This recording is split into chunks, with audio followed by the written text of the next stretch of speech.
오늘 본문이 시작하면서 모세는 하나님으로부터 이스라엘 중 20세 이상으로 싸움에 나갈 만한 모든 자를 너와 아론은 그 진영별로 계수하되 각 지파의 각 조상의 가문의 우두머리 한 사람씩을 너희와 함께 하게 하라 하는 명령을 받게 되었습니다. 사람 숫자를, 백성들의 숫자를 조사한 그 결과가 아주 길게 나열이 되어 있는데요. 그 내용은 레위지파를 제외한 이스라엘의 12지파에서 싸움에 나갈 만한 20세 이상의 장정들이 된 남자들의 수입니다. 성경은 그렇게 해서 조사를 마쳤더니 그 조상의 가문을 따라 20세 이상으로 싸움에 나갈 만한 이스라엘 자손이 다 계수되었으니 계수된 자의 총 계는 60만 3,550명이었더라. 그렇게 보고하고 있습니다. 그런데 이처럼 계수된 60만 3,550명의 숫자는 과연 어떤 의미를 가지고 있을까요?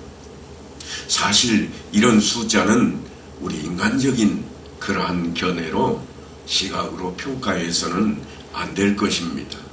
그 숫자를 보며 사람들은 이렇게 생각합니다. 아, 이제는 60만 대군을 소유한 이스라엘이 되었으니 어디에다 내놓아도 손색이 없는 나라가 되었다. 혹시 우리나라 60만 대군이 된 그 이면의 이야기들을 아시는 분이 계실까요? 사실 우리나라가 처음 군대를 결성할 때에 바로 오늘 본문이 적용이 되었다는 이야기가 있습니다. 왜냐하면 예수를 믿는 사람들이 다수가 함께 정부를 구성했었기 때문입니다. 그래서 60만 대군이면 괜찮은 군대라 평소에 바라던 일이 이루어지고 소유가 풍성해지면 하나님의 은혜라 우리는 그렇게 종종 생각을 합니다. 그러다가도 반면에 바라던 일이 이루어지지 않거나 손해를 보는 일이 생기면 하나님께서 노하셨나? 징계를 받았나? 그런 생각도 하며 탄식을 하곤 합니다. 그런 모습은 정말 우리에게 있어서는 안 될 기복신앙의 원천입니다. 하나님의 마음을 전혀 읽지 못한 태도입니다. 사실 우리나라가 60만 대군이 된 것도 이제는 건드릴 사람 없을 거다. 그런 마음으로 그렇게 시작을 했을 것입니다. 그러나 결과는 우리나라에서 동족 상잔이 일어나는 전쟁이 벌어지게 되었습니다. 여러분, 사사시대 때 아말렉과 미디안 군대가 이스라엘을 침략했던 이야기를 잘 아실 것입니다. 그때 적군의 숫자가 얼마나 많았던지 성경은 메뚜기 떼와 같다 그랬습니다. 미디안과 아말렉과 동방의 모든 사람이 골짜기에 누웠는데 메뚜기의 많은 수와 같고 그들의 낙타의 수가 많아 해변의 모래가 많음 같은지라. 그런데 이와 맞서는 이스라엘의 군대는 초라하기 짝이 없었습니다. 기드온이 싸울 만한 사람들을 다 모았습니다. 이제는 전쟁에 지면 땅을 빼앗기고 나라를 잃게 되었으니 하나님께서 세우신 사사가 일어나서 그 전쟁을 나가서 싸워 이기기 위해서 숫자를 다 모았더니 얼마나 모았는가 하면 32,000명입니다. 메뚜기가 들판에 깔린 것 같이 무수한 군대가 쳐들어오고 있는데 이스라엘에서 모인 숫자는 겨우 32,000명입니다. 절대적으로 열세입니다. 어떻게 해서든지 한 사람이라도 더 모아서 더 큰 숫자를 만들어야 할 것인데 성경을 가만히 들여다보니까 하나님께서 그 숫자가 많다고 그러십니다. 그리고 하나님께서는 두려워하는 사람들을 다 돌려보내라 그러십니다. 그래서 기드온이 두려움이 있는 사람이 있느냐? 마음에 두렵거든 돌아가라 그랬더니 22,000명이 돌아가 버립니다.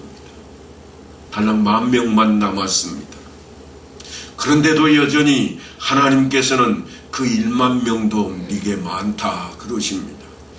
그리고 하나님께서 말씀하시기를 물을 마시게 하되 무릎을 꿇고 물 마시는 사람들은 다 돌려보내라. 그래서 돌려보내고 났더니 얼마가 남았는가 하면 300명 남았습니다.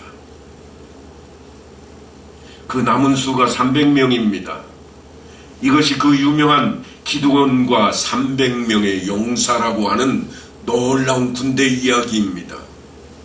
벌판에 메뚜기같이 가득 채워진 그 수십만 대군 앞에 이스라엘 용사는 겨우 300명입니다.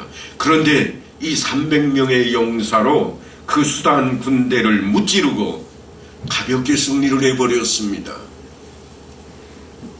또 다윗 왕 때 일어났던 일도 있습니다.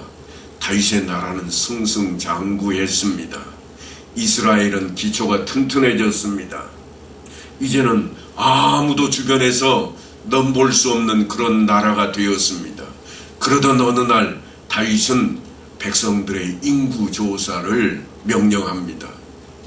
수하의 참모들이 반대했습니다. 왕이시여 왜 그러시나이까? 하나님의 명령을 받으셨나이까? 그랬더니 다윗이 하는 말이 내가 왕인데 내 백성 숫자를 내가 왜 몰라야 되겠는가? 내 장정들의 수를 알아보겠노라. 참모들의 반대에도 불구하고 추상같은 어명이 내려졌습니다. 그런데 문제는 하나님께서 그와 같은 다윗을 향해 진노하셨다고 하는 것입니다. 진노하시되 다윗에게 3가지 중에 하나를 네가 골라라. 무슨 말씀인가 하면 징계의 내용입니다. 하나는 7년 동안의 기근이요, 또 다른 하나는 전쟁에서 3달 동안 패배하는 일이요, 그리고 나머지 하나는 3일 동안의 언역이라. 하나님의 징계가 다윗 왕에게 내려졌는데 다윗이 결국 기간이 가장 짧은 3일 동안 언역, 전염병으로 3일 동안 나라를 휩쓸게 하는 것을 하나님의 징벌로 받아들였습니다. 그렇게 해서 받아들인 그 징계로 인해서 7만 명이나 되는 백성이 죽어갔습니다. 이 사건을 통해 하나님께서 우리에게 보이시고자 하는 것이 뭔가 하면 힘의 근원은 군대의 숫자에 있지 않고 오직 하나님께서 함께 하심에 있다고 하는 것입니다. 기드온의 300명이 승리할 수 있었던 일도 다윗이 많은 군대를 앞에 놓고 더 많은 숫자를 채우기 위해서 백성들을 계수한 이 일을 놓고도 하나님이 진노하셨던 그 일은 하나님께서 함께하지 않으면 아무리 많은 숫자라도 결코 좋은 일이 이루어질 수 없다고 하는 것이었습니다. 그러니까 군대의 숫자로 이기고 지는 것이 아니라 여호와의 구원하심이 칼과 창에 있지 아니함을 이 무리에게 알게 하리라. 전쟁은 여호와께 속한 것인즉 그가 너희를 우리 손에 넘기시리라. 이게 다윗이 아주 어렸을 때, 젊었을 때에 골리앗을 향해 나아가면서 외쳤던 외침입니다. 지금은 하나님께 징계를 받고 있는 다윗이지만 그가 아주 체구도 작고 볼품없는 모습으로 나가면서 하나님께서 함께 하시면 전쟁은 승리다 하고 외쳤던 그때에 일어났던 일입니다. 전쟁은 하나님께 달려있다고 하는 것입니다. 그래서 한마디로 소유에 의지하지 말라는 겁니다. 사람의 생명이 그 소유의 넉넉함에 있지 아니하다. 예수님께서도 비유의 말씀을 하시되 한 사람이 많은 것을 거두어 들여서 곡간에다 가득 채우고, 아니 모자라서 더 새로운 곡간을 세우고 거기에 가득 채워놓고 야 이제 나는 살만하다 그렇게 외칠 때에 주님께서 하신 말씀이 있습니다.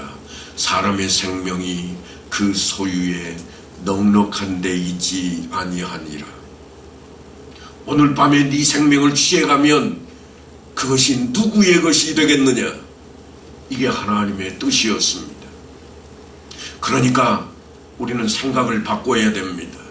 우리는 새해를 맞이할 때마다 늘 다짐을 하고 생각도 새롭게 바꾸곤 합니다만 우리의 생각이 소유의 넉넉한 그것 대신에 하나님의 지혜와 통찰력을 구해야 한다고 하는 것입니다. 오늘 본문은 하나님의 명령으로 이루어진 백성들의 계수입니다. 그래서 60만 3,550명이라는 숫자가 담고 있는 의미가 있을 것입니다. 그것은 하나의 숫자를 보면 확실해집니다. 민수기 끝자락에 가면 한 번 더 하나님께서 백성을 계수하게 만드시는데 그때 계수한 숫자가 등장하기 때문입니다. 이스라엘 자손에 계수된 자가 60만 1730명이었더라. 여호와께서 모세에게 말씀하여 이르시되 이 명수대로 땅을 나누어 주어 기업을 삼게 하라. 여기 등장하는 60만 1730명은 젖과 꿀이 흐르는 땅, 가나안 땅에 들어가기 직전에 인구를 조사했던 숫자입니다. 그런데 그 가운데에 얼마만큼의 공백이 있는가 하면 70여 년의 세월이 있습니다. 처음 민수기를 시작하며 백성들의 숫자를 헤아렸던 그때로부터 이제 가나안 땅 입성을 앞두고 계수하는 그때까지 어간에 40년이라고 하는 기나긴 세월이 있습니다. 광야 생활 가운데 벌어지는 어려움은 그 상상을 불허할 것입니다. 먹을 것과 마실 것이 언제나 부족합니다. 한낮에는 40도를 오르내리는 폭염이 있고 또한 밤중에는 영하에 가까운 추위가 기다리고 있습니다. 거기다가 모래 속에 사는 불뱀과 전갈 그리고 맹수들이 도사리고 있습니다. 뿐만 아니라 자기 땅을 염탐하거나 쳐들어오는 줄 알고 호시탐탐 노려보는 이민족들의 공격도 도사리고 있습니다. 그런 광야에서 이스라엘 백성들이 40년을 살았습니다. 그동안 수많은 일들이 벌어집니다. 그 중에는 가데스 바네아에서 벌어진 일도 있습니다. 모세가 바란 광야에서 각 지파별로 한 사람씩 12명의 정탐꾼을 가나안 땅으로 보냅니다. 그리고 그들이 돌아와서 보고하기를 그 땅 거주민은 강하고 성읍은 견고하고 심이 클 뿐 아니라 거기서 아낙 자손을 보았으며 그럽니다. 하지만 그때에도 여호수아 그리고 갈렙은 다른 의견을 내놓습니다. 우리가 두루 다니며 정탐한 땅은 심히 아름다운 땅이라. 여호와께서 우리를 기뻐하시면 우리를 그 땅으로 인도하여 들이시고 그 땅을 우리에게 주시리라. 이는 과연 젖과 꿀이 흐르는 땅이니라. 다만 여호와를 거역하지 말라. 또 그 땅 백성을 두려워하지 말라. 이 말을 들은 백성들의 반응이 참으로 싸늘했습니다.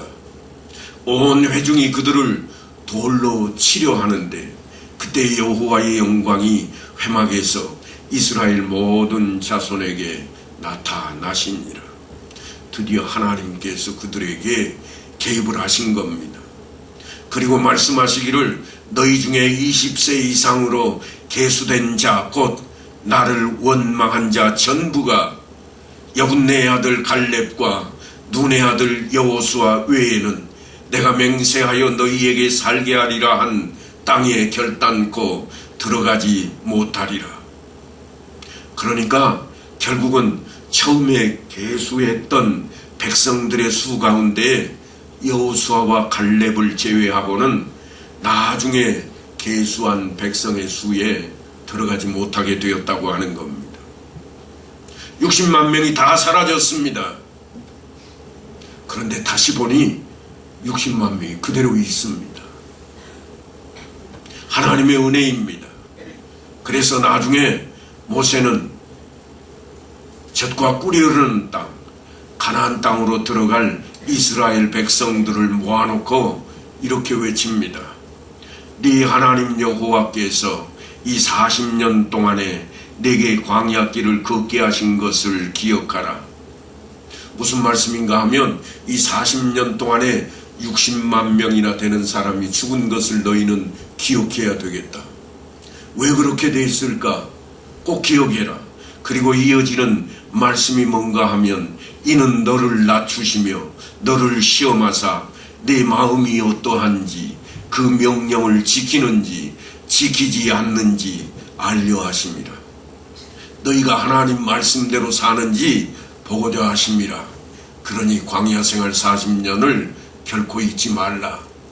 너희가 살았어도 산 존재가 아니라 하나님이 함께하지 않으시면 광야 40년 동안 사라진 60만 명과 지금 살아있는 너희 60만 명이 다를 바가 없노라. 그러니까 뭔가 너희가 살고자 하거든 어떻게 해야 되는가? 하나님 말씀대로 살아야 된다고 하는 것입니다. 이 백성이 어느 때까지 나를 멸시하겠느냐? 내가 그들 중에 많은 이적을 행하였으나 어느 때까지 나를 믿지 않겠느냐? 이스라엘 백성들에게 하나님께서는 수많은 기적들을 보여주셨습니다. 애굽 땅에서 출애굽할 때 벌써 그들은 10가지 재앙을 보고 노래를 불렀습니다. 아니 홍해를 건너고는 하나님께 찬양하며 영광 돌리는 놀라운 역사도 있었습니다. 목이 마를 때 반석에서 물이 나왔고 그들은 40년 동안이나 광야를 헤매었지만 옷이 헤어지지 않았고 발이 부르트지 않았다고 그럽니다. 놀라운 역사 가운데 있었습니다. 그런데도 불구하고 그들은 하나님의 말씀을 온전히 쫓지 못했습니다. 그게 가데스 바네아의 사건입니다. 너희는 그 땅을 정탐한 날 수인 40일을 하루를 1년으로 쳐서 그 40년간 너희의 죄악을 담당할지니 너희는 그제서야 내가 싫어하면 어떻게 되는지 알리라. 모세의 간청으로 백성들의 죄를 사해 주시기는 했지만 그 죄값을 치르라고 그렇게 명령하고 있는 모습입니다. 그 명령이 뭔가 하면 하나님께서 싫어하시는 일을 결코 하지 말라. 다시 말해서 말씀대로 살라고 하는 것입니다. 그래서 모세는 백성들에게 아주 중요한 이야기를 꺼내 놓습니다. 너를 낮추시며 너를 줄이게 하시며 또 너를 알지 못하며 내 조상들도 알지 못하던 만나를 내게 먹이신 것은 사람이 떡으로만 사는 것이 아니요 여호와의 입에서 나오는 모든 말씀으로 사는 줄을 네가 알게 하려 하심이라. 이 40년 동안에 내 의복이 헤어지지 아니하였고 내 발이 부르트지 아니하였느니라. 무슨 말씀을 하고 있는가 하면 사람이 떡으로만 사는 게 아니다. 우리 입으로 들어가는 일용할 이 양식으로 사는 그러한 생명인가 아니라 너희 영혼의 하나님 말씀 여호와의 입에서 나오는 모든 말씀으로 사는 것을 너희가 알아야 할 것이라. 하나님께서는 수많은 이스라엘 백성들을 친히 먹이시고 보호하시고 인도하셨습니다. 의식주에 필요한 모든 것들을 40년 동안이나 그들에게 공급해 오셨습니다. 무엇 때문에 그랬는가? 그것은 모든 것이 하나님의 은혜로 하나님의 말씀대로 이루어지는 것을 깨닫게 하기 위해서입니다. 그래서 그들은 이제 여호와의 말씀대로 살겠다고 다짐하는 그 자리에 가게 되었습니다. 오늘을 살고 있는 우리도 이렇게 노래할 수 있습니다. 나를 지으시는 이가 하나님, 나를 부르신 이도 하나님, 나를 보내신 이도 하나님, 나의 나된 것은 다 하나님의 은혜라. 복음성에 있듯이 우리는 하나님의 은혜를 그렇게 찬양할 수 있을 것입니다. 그런데 드러나지 않은 가장 중요한 것이 하나 있습니다. 그게 뭔가 하면 하나님의 입에서 나오는 말씀입니다. 이것은 입는 의복이나 기거하는 집이나 또한 그 어떤 것보다 중요한 것입니다. 우리가 날마다 먹는 떡보다도 더 중요합니다. 그래서 사람이 떡으로만 사는 것이 아니요 여호와의 입에서 나오는 모든 말씀으로 사는 줄을 네가 알게 하려 하심이라. 이것을 알게 하려고 시작한 일이 무엇인가? 오늘 백성을 계수하게 하신 일로부터 시작이 되고 있습니다. 그래서 이스라엘 백성들은 광야 40년 동안 하나님의 말씀을 배우고 익히며 또한 체험하고 깨달아서 드디어 하나님의 백성으로 거듭나게 되는 것입니다. 사실은 우리들도 광야와 같은 그런 세상에 살아가고 있습니다. 그러니까 각자의 인생을 다르게 표현하자면 우리에게 주어진 각자의 광야 생활이라 그렇게 말할 수 있습니다. 그렇다면 우리에게 주어진 이 기간 동안 무엇을 구해야 할 것인가? 이스라엘 백성들은 눈에 보이는 것만 구하다가 하나님의 진노를 사고 말았습니다. 구해야 할 것은 그러니까 돈도 아니요 명예도 아니요 권력도 아니라고 하는 것입니다. 그것은 다름 아닌 하나님의 말씀입니다. 오직 말씀을 구해야 됩니다. 우리에게 가장 큰 은혜가 뭔가 하면 그것은 하나님의 말씀을 우리에게 허락하신 일입니다. 주님이 그것 때문에 이 땅에 오셨습니다. 그는 살아있는 말씀으로 우리 앞에 오셨고 말씀으로 우리 앞에 임하셨습니다. 그 말씀으로 하나님께서는 온 우주를 창조하셨으며 우리 인생까지도 창조하셨던 하나님입니다. 그리고 오늘 또 여전히 그 말씀으로 피조물들을 움직이고 계십니다. 그러므로 이스라엘 백성들이 체험한 출애굽 사건과 광야 생활은 오늘날 예수를 믿고 세상을 살아가는 우리에게 있어서 상징적인 의미가 담겨 있다 말할 수 있습니다. 하나님께서 애굽에서 종살이하던 이스라엘 백성들을 구원하셨습니다. 그리고 그들은 곧 홍해를 건너는 사건을 만나게 됩니다. 홍해를 건넌 사건은 오늘날 우리에게 있어서는 세례를 의미합니다. 무슨 말씀인가 하면 세례는 마치 홍해를 건넌 것과 같아서 옛사람을 벗어버리고 새사람을 입는 겁니다. 옛사람을 바닷속에 장사 지내고 새사람을 입게 되었다고 하는 것입니다. 그러나 잘 아시겠지만 세례를 받았다고 해서 금방 새사람이 다 되는가? 그렇지는 않습니다. 옛사람이 그저 그대로 남아있기 때문입니다. 이스라엘 백성들의 모습을 보시면 잘 아시잖아요. 그들이 홍해를 건너고는 새 세상을 만났다고 찬송을 하고 하나님께 영광을 돌리고 아주 바뀐 모습을 보였습니다만 얼마 안 가서 그들은 모세를 불평하고 하나님을 원망했습니다. 우리의 행동을 보면 옛사람이 우리 안에 그저 있음을 우리는 금방 발견하게 됩니다. 그 옛사람을 상징하는 숫자가 무엇이었는가 하면 오늘 본문에 등장하는 60만 3,550명과 같습니다. 하나님께서는 옛사람의 상징인 그들을 광야에서 40년 동안에 다 죽게 만들었습니다. 사라지게 만들었습니다.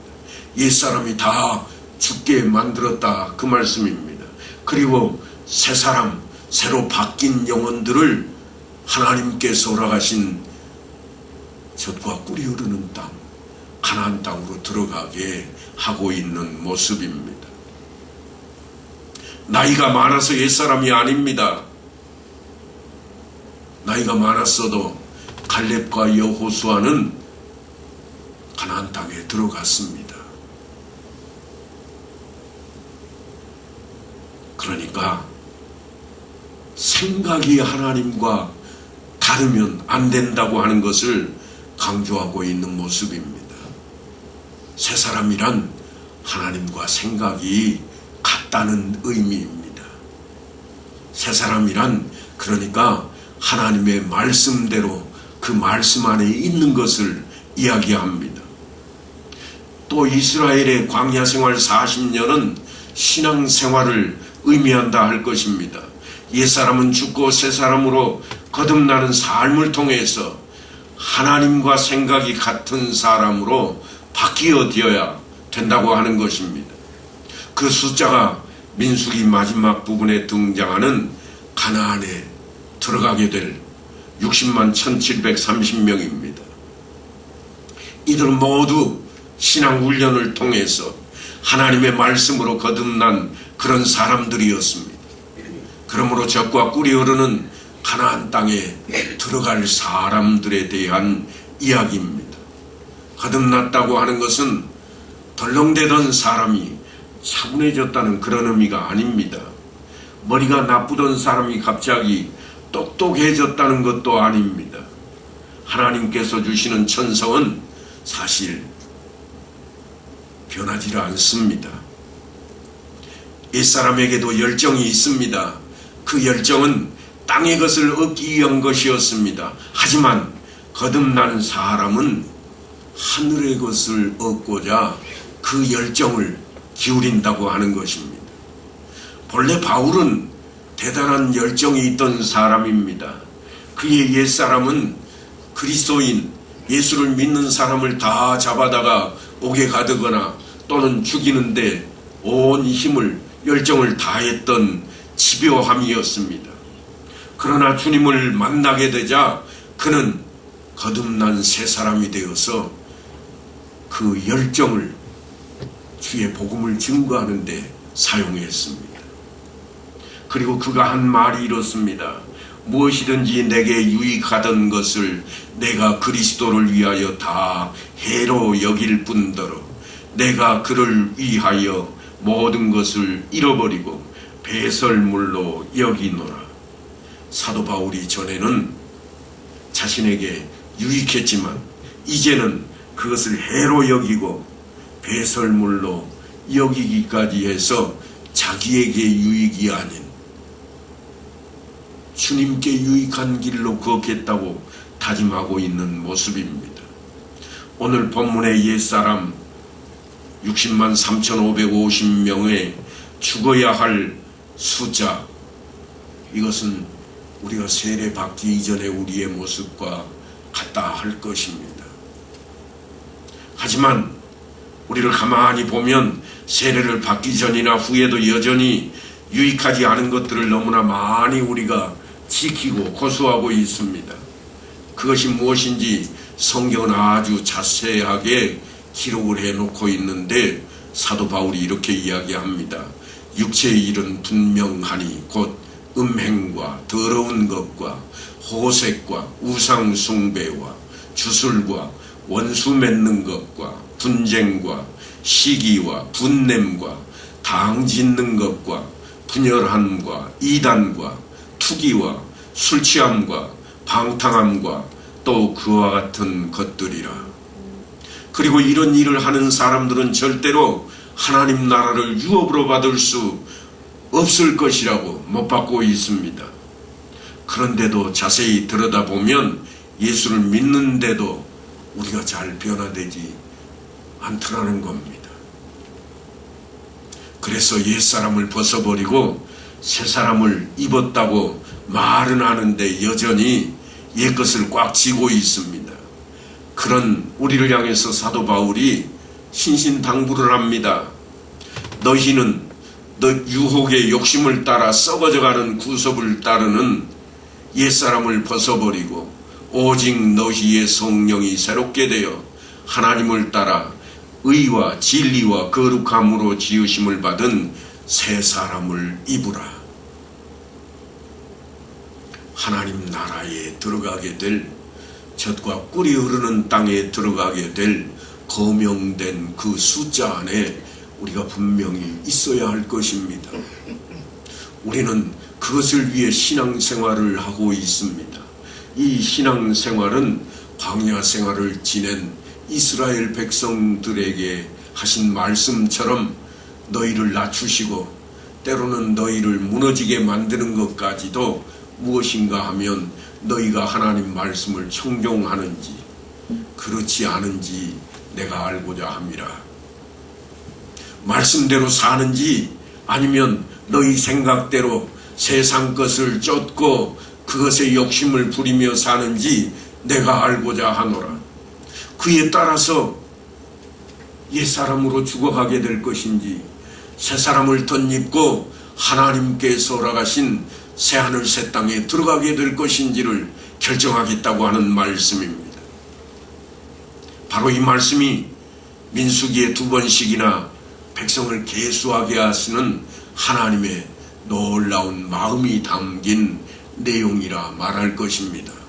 신년을 맞이해 새롭게 다짐을 하고 또한 말씀대로 살기로 열심을 내는 사랑하는 성도 여러분, 이제 하나님의 마음을 알고 하나님의 뜻을 쫓는 우리의 생각이 중요합니다. 민수기를 시작하면서 이 두 숫자가 상징하는 의미를 바로 깨닫고 옛사람을 벗어버리고 새사람을 입은 거듭난 자다운 삶으로 나아가는 새로운 신앙인들, 그리고 그 다짐 안에 말씀 안에 거하는 성도들 모두 되시기를 간절히 축원합니다.